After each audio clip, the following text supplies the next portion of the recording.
Bw'otunuulira abamu ku bakwasi ba ggoolo mu ggwanga lya Bungereza okuli Donnarumma, David Raya ne Sen Lammens owa club ya Manchester United, Edward yambuuzizza ekibuuzo okumuwa comparison yange ku bakwasi ba ggoolo bano. Ani gwe ndaba asinga era asinga okusinziira ku ki essaawa eno mu Premier League? Ekiseera kino wali eri mu ggwanga lya Bungereza abamu ku bawagizi b'omupiira batandise dda ekibooziboozi nga bagezaako okomparinga abakwasi ba ggoolo bano abasatu omuli David Raya, Donnarumma, then ne goalkeeper club ya Manchester United amanyiddwa nga Sen Lammens. Wabula comparison eno Muganda Inasusi ne mugamba omuvubuka amanyiddwa nga Sen Lammens oyo tusooke tumuggyemu, not because Sen Lammens mukwasi wa ggoolo mubi. Sen Lammens akulaga nti is one of the promising talent naddala mu ggwanga lya Bungereza, era club ya Manchester United bwe wabaawo ebimu ku ebyo ebyali bigisoomooza okuviira ddala emabega ebadde goalkeeping department. Kati bw'otunuulira nti Sen Lammens bukyanga ayingira ggoolo ya club ya Manchester United alinako bingi byatereezezza. Bw'otunuulira rate club ya Manchester United kwe yali econsidingira goal wansi wa Baindia ne omuvubuka amanyiddwa nga Omadi Onana, nti olabira ddala ng'ono Sen Lammens agezezzaako nnyo okuimprovinga department ya goal wali eri ku club ya Manchester United. So bw'omutunuulira nti season eno in fact alinga agitandikidde ne Makati, nsuubira nti Sen Lammens wandisoose n'omugyamu, but Sen Lammens is one of the talent gye nsuubira nti season ejja naye agenda kusetinga mark mu mpaka za Premier League. But as per now season eno mbadde njagala focus yaffe ebeere nnyo ku ba goalkeeper ababiri, Donnarumma ne David Raya. Donnarumma naye goalkeeper mupya mu liigi y'eggwanga ly'e Bungereza, but ekyenjawulo ku Donnarumma ku Sen Lammens nti Donnarumma yasanga team already eri organized, yasanga omutendesi ng'ali organized era omutendesi yamuleeta olaba as per now ye mutendesi akyaliwo. So olaba nga enzija Donnarumma gye yajjamu ne Sen Lammens gye yajjamu, ti Sen Lammens yatuuka mu environment nga club ya Manchester United ekyali mu kwetereeza, ate mu kwetereeza okwo n'abatendesi mwe bakyukidde. So n'abeera nga mu kusooka yali taweereddwa nnyo time emala, but bw'otunuulira Donnarumma bwe yajja mu club ya Man City n'atandikirawo emipiira, cause Man City yali yeesize James Trafford okuba ng'agenda bakwatira omupiira, but oluvannyuma lwa club ya Spurs awo okumuyisa obubi, club ya Man City wansi wa Pep Guardiola yakyusa mind ye n'asalawo n'asayininga Donnarumma, era at the moment nga yakajja mu club ya Man City yasobola okuba nga amuteekerawo miti. So yenjawulo gye njagadde nkuwe wakati wa Donnarumma ne Sen Lammens nti Donnarumma environment already yali organized, Sen Lammens environment mwe yajjira teyali organized. Kansubirawo omuwagizi wa Manchester United ntegeerekese bulungi. Kati tujje ku ba goalkeeper bano ababiri omuli David Raya ne goalkeeper amanyiddwa nga Donnarumma. Okusookera ddala kansooke ne Donnarumma. Donnarumma goalkeeper nzaalwa za wali mu ggwanga lya Italy, ono amanyiddwa nga omu ku ba goalkeeper abalungi naddala mu short stopping. Short stopping kikyentegeeza ba goalkeeper abalungi mu kuzikiza ennyanda. Donnarumma kino agenda kukikuwa. Bw'otunuulira Donnarumma amaanyi ge okusingira ddala we gali nnyo mu short stopping, nti kizibu nnyo goalkeeper Donnarumma okumala gamukuba goal eya short stopping. Bw'omulaba ku ggwanga lye erya Italy ng'azannya omupiira, n'omulaba ku club ya PSG gye yali ng'azannya, then bw'oddayo emabega n'omulaba club ya AC Milan before nga tannagenda club ya PSG, still he was good in short stopping. Era mu club ya Man City akiraze nti bukyanga ajja mu ggoolo ya club ya Man City abadde muzibu nnyo okukonsidinga goal naddala nga ya short stopping. So kino kimufuula okuba goalkeeper ow'enjawulo naddala mu kuzikiza ennyanda, era kino y'emu ku attribute emufuulira ddala okubeera goalkeeper ow'enjawulo amanyiddwa nga Donnarumma. Then attribute ey'okubiri oba amaanyi ga Donnarumma ye gali ono penalty specialist. Donnarumma bw'omutunuulira penalties ntono nnyo z'asobodde okuba ng'akonsidinga oba ezisobodde okuba nga zimunywako. Kino kijja olwa physical appearance ye, nti musajja muwanvu bw'aba ayimiridde mu goal in fact omulabira ddala nga goal aba agimazeeyo. So kino kimuwa enkizo olwa physical appearance ye okubanga kyangu nnyo okukwata penalty era w'omulaba agamu ku maanyi ge nti muzannyi mulungi nnyo mu kukwata penalty. Ate kino tukiraba ne ku bagookipa Abayitale nti bano babeera not only balungi mu kukwata omupiira but ne mu kukwata obunnya, kuba bw'oddayo n'otunuulira Buffon naye y'omu ku bagookipa abali abalungi mu kukwata penalty. So kati Donnarumma emu ku strength ye weeri kwe kuba nti gookipa mulungi nnyo mu kubanga akwata penalties. Then bw'otunuulira attribute ey'okusatu, gookipa command in presence. Nti command in presence kyengezaako nti being nti muwanvu munene, ono guy alina fuuti 6 ne inches 5. Kino kimumaking okuba gookipa omuwanvu asobola okukwata omupiira naye guba nga gugenze mu ango ki. So command ye mu presence ye nayo emufuula okuba ow'enjawulo, oba strength ye, amaanyi ge nageera gatambulira nnyo. So Donnarumma eyo nayo attribute agirina ku side eyo. Then bw'ojja n'otunuulira nti Donnarumma goalkeeper mulungi naddala mu mipiira eminene. Wano ojja kumujjukira nnyo season ewedde nga club ya PSG ewangula empaka za Champions League. Nti club ya PSG n'essaawa ya leero tumi nkyebuuza lwaki yasobola okuta omuvubuka amanyiddwa nga Donnarumma. Yes, Donnarumma yali abasabye ensimbi okumwongerako musaala, but ekika kya gookipa nga Donnarumma bw'oba tunuulira mu nsi yonna bagookipas abo batono. So to me I think club ya PSG yali erina okukola ekisoboka kyonna okubanga ono guy emukuumira ku ttiimu yaayo, but bw'otunuulira nti club ya PSG omutendesi yasobola okubanga amuta, but ye ensonga gyawa nti yali tasobola kukozesa mpira ku bigere. Kyendowooza nti with time Donnarumma yali asobola okukibawa, ate nga omutunya ne kyeyali contributing the team season number. Already Donnarumma yali amaze okubawangulira ekikopo kya Champions League, abawangulidde league y'ewaka, era bw'otunya club ya PSG okubanga bagijja club ya Chelsea yajje kuba mu mpaka za FIFA Club World Cup.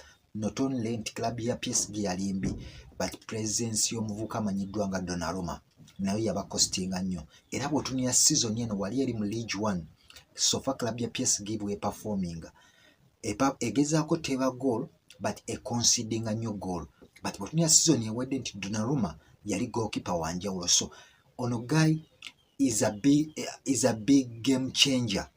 Nti emipiira eminene gyonna akulaze nti nga ye asobodde okusituka n'ateekawo presence eyo, era ne mu ggwanga ly'e Bungereza omulabye ku mipiira egyo eminene agezezzaako okukola ekyenjawulo n'okuyamba club ya Man City okubanga esobola okufunira ddala points. Bw'otunuulira rate club ya Man City kwe yali eteebera wansi wa James Trafford, then n'otunuulira ne rate kweteebeddwa wansi wa Donnarumma, olabira ddala nga Donnarumma abadde wanjawulo nnyo mu performance ya club ya Man City. Era Donnarumma y'ensonga lwaki club ya Man City eyongedde okuteeka pressure club ya Arsenal, because bw'otunuulira kati sofa nga game ya Leeds eyasembyeyo era enjawulo yabadde mu wa Donnarumma, nti era yakoze ekyenjawulo. Nti Man City generally team si nnungi, but bw'otunuulira goalkeeper nga ye asobola okuvaayo n'astandinga n'asobola okubanga ayambako ttiimu ya Man City okuwangula points 3. So otulaba nga Donnarumma abadde wanjawulo nnyo mu mipiira egyo eminene, but wadde nga alina strength ze, Donnarumma ono alinamu some weakness nga goalkeeper. Nti bw'omutunuulira emu ku weakness esinga okumutawaanya, omutindo gwe teguli consistent. Akola nnyo ensobi ez'ekisiru oba ensobi ezeewalika. So being nti goalkeeper mulungi, but at times akamantaalo kajja n'abanga alina ensobi ez'ekisiru, ate ensobi ezo agenda n'azikolera mu kifo ekiteetaagisa oba mu kifo ekiri crucial ennyo club ya Man City we yeetaaga obuwanguzi, ate n'abanga akola ensobi. Kino takikoze Man City wokka, wabula azze akikola ne mu PSG ne mu club nga AC Milan. So olaba nga Donnarumma however much is a good goalkeeper, naye ekiseera ekimusukkako akamantaalo katera okujja n'akola ensobi ez'ekisiru. Then endala ensobi oba weakness ye weeri ye distribution. Nti ebimu ku bisinga okumutawaanya kwe kutandika omupiira oba okuzannyako omupiira n'ebigere. Era olaba mu club ya Man City agezaako okubanga ekintu kino akiyiga, but bw'asanga team ezannya high pressing, olabira ddala ng'asanga nnyo okusoomoozebwa era omupiira waagufuna tagutandikira banne agusimulayo busimuzi. So kino n'olabira ddala nga omuvubuka Donnarumma kimu ku ebyo ebikyamutawaanyiza ddala. Then ensonga esembayo yeya discipline, nti ebimu ku bitawaanya Donnarumma nti discipline. So far mu club ya Man City abadde tannaba kubanga afuna kaadi ezo ez'ekisiro, but bw'ojja n'omutunya mu club ya PSG ebimu ku bibadde bisinga okumutawaanya ye discipline, nti kyekika ky'omuzannyi ali short tempered. Oluusi bw'obanga omunyiizizza areactinga mangu, at the end of the day kino ne kikostinga club club gy'abeera azannyira. Season ewedde kyakostinga nnyo club ya PSG because of discipline. But bw'omutunya generally, bw'otunya weakness ze n'otunya ne strengths ze, olaba nga strengths ze zisinga ku weakness omuvubuka oyo Donnarumma. Then wetugenda ku David Raya. David Raya adefiningibwa nga ekika ky'abagolokipa abali modern oba ab'omulembe guno oguliko, nti bw'otunya abagolokipa abaakati nti bagolokipa be bazannyisa ebigere, nti golokipa asobola okutandika omupiira okuva mu defense, at the same time golokipa asobola okuzannya nga defender. Kyekika ky'aba David Raya. In fact bw'oba otunya David Raya muteeke mu tuluba ly'omuvubuka ono Ederson eyakwatiranga club ya Man City omu Brazil, nti Pep Guardiola alina kya introducing e Bungereza okufuna golokipa oyo atandisa ebigere. David Kipa nga wolaba Manuel Neuer, bwolaba Ederson, nti ne David Raya kyekika ky'abagolokipa ekyo kyagwamu, era akulaga nti ye type y'abagolokipa ab'omulembe guno oguliko. So bw'aba adefiningibwa mu kaliba bwetu. Kati strength za David Raya ziri luddawa. Okusookera ddala David Raya bw'omutunuulira kyekika ky'abagolokipa abasobola okukozesa ebigere byabwe oba okudistributing omupiira, being it's a short pass asobola okuzikubira, long passes nazo asobola okuzikukubira. So kino kimufuula golokipa omulungi nti asobola okupassinga n'omupiira under pressure, asobola okucontaininga pressure nga atandisa omupiira n'ebigere. So ekimufuula golokipa okuba ow'enjawulo nti bw'omutunuulira asobola okuyamba team okkakkana mu defense, nga naddala defense ng'ezannya high line. David Raya kino asobola okukikuwa, ate Donnarumma kyatasobola kubeera nga akikuwa. Era bw'omutunuulira David Raya ayambyeko nnyo club ya Arsenal naddala mukkakkana mu defense. However much sometimes ensobi, era nga bw'omanyi ba goalkeeper bano abatandika era babeerako n'ensobi ze bakola, but one of his strength nti ye muzannyi asobola distributing omupiira ng'aviira ddala mu bbaaka ye. Then strength ey'okubiri nti ono guy mulungi nnyo mu kya mentality. Wano kikyenjogerako nti bw'ojja n'otunya game ng'eya club ya Chelsea ku lunaku olutuufu naddala mu mipiira eminene, this guy is a decider. Nti David Raya asobola okujja n'adeciding emipiira naddala ku mipiira egyo eminene. David Raya bw'ajja nga azze kwata is one of the best goalkeeper naddala mu liigi y'eggwanga erya Bungereza. So mentality naddala mu mipiira eminene David Raya omulabira ddala nga agirina. Then ekyokusatu ye muzannyi asobola okukomandinga emipiira naddala mu aerial duels, nti omulaba nga asobola okusoma emipiira, being nti height ye si empanvu ennyo, but omulaba nga mu bbanga asobola okuba nga asoma bulungi emipiira egyo. Era that is one of his strength mu kubanga naddala crosses ezo ziba zireetebwa, nti David Raya mulungi nnyo mu kusoma crosses ezo. Era bw'olaba goals ezitera okumuteebwa zitera kumuteebwa nga David Raya atambudde, not because balese cross, zibeera ntono nnyo. Sigambye nti ezo tebazimuteeba, but zibeera crosses ntono nnyo eri omuvubuka ono amanyiddwa nga David Raya. But era still bw'otunya David Raya, ezimu ku weakness nga z'olaba omuzannyi Donnarumma z'alina era ne David Raya azirina, nti David Raya w'osinga okumwetaagira ate ayinza okukola ensobi.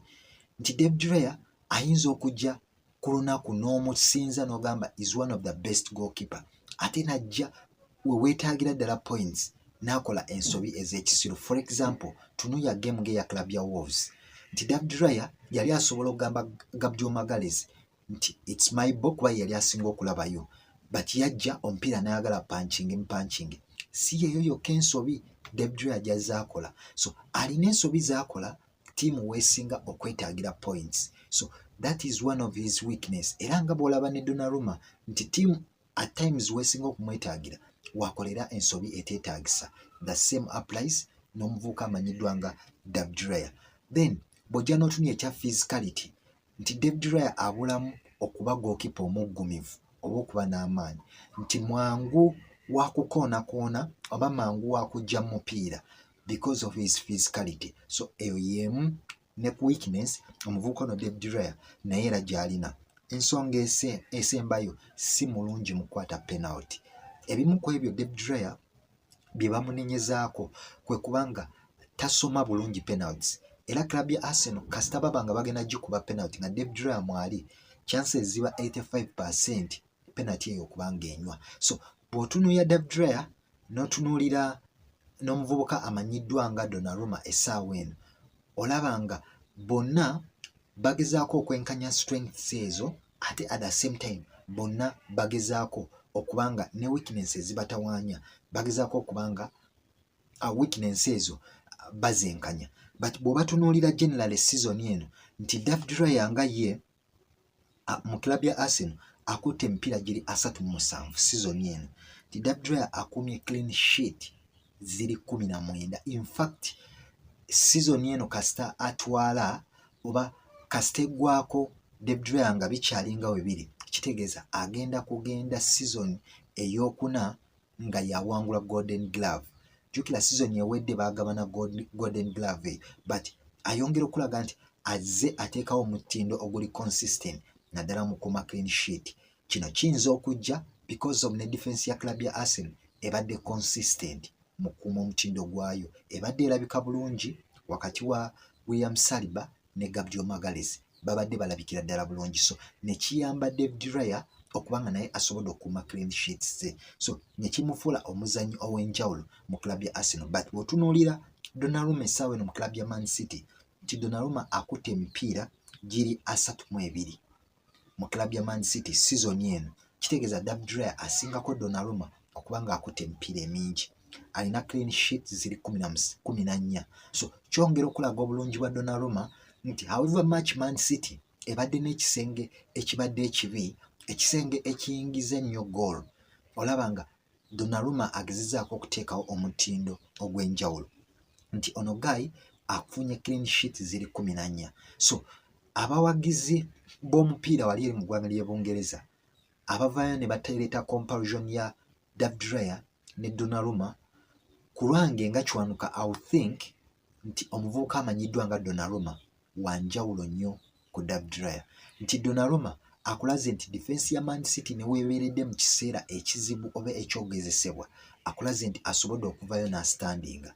Era Man City okubanga eri weeri it is because of Donnarumma, but David Raya simuggyako naye busobozi bwe, nti club ya Arsenal era okubanga ekyakulembedde it is because of David Raya, because ono guy alina naye saves z'akoledde club ya Arsenal ne zigiyamba okubanga ekyakempingidde mu kifo ekyo. Game eyasembyeyo yabadde wakati wa club ya Chelsea, but bw'oba ojjukira ne game ya club ya Spurs eyasooka season eno first leg era yali David Raya. Bw'oba ojjukira club ya Brighton game ya Arsenal eyasooka era yali David Raya. So alina games za decidinze nga goalkeeper, kyensuubira nti kimufuula okubeera naye goalkeeper ow'enjawulo, but ku lwange ndowooza Donnarumma goalkeeper wa njawulo nnyo, era ndaba nga asingako David Raya. Simanyi gwe bw'olowooza, but tusobola okusharinga endowooza yaffe mu comment section. Kujjukiza subscribinga n'okulayikinga. Akaseera akalungi, beera bulungi, weeraba.